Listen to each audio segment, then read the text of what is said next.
জোড়াসাঁকো ঠাকুরবাড়ি দেখা হলো না বলে মনটা খুবই খারাপ লাগলো। তাই এখন চলে যাচ্ছি মেট্রো স্টেশনে।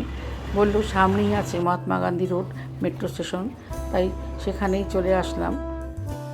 আমি এখন যেহেতু হেরিটেজ কলেজে যাব, সেজন্য কালীঘাট পর্যন্ত মেট্রোর টিকিট কাটলাম।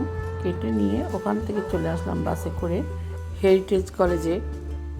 এসে দেখলাম সেকেন্ড হাফের পরীক্ষাও শুরু হয়ে গেছে।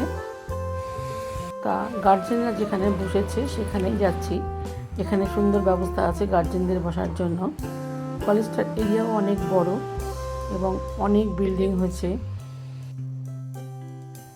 অনেক বড় এরিয়া। হাঁটতে হাঁটতে চলে আসলাম যেখানে গার্জেনদেরকে বসার ব্যবস্থা করেছে। এখানে এসে দেখলাম এটা একটা ক্যান্টিন। এখানে এই কলেজের স্টুডেন্টদের খাওয়ার ব্যবস্থা আছে, সুন্দর বসারও সুন্দর ব্যবস্থা আছে।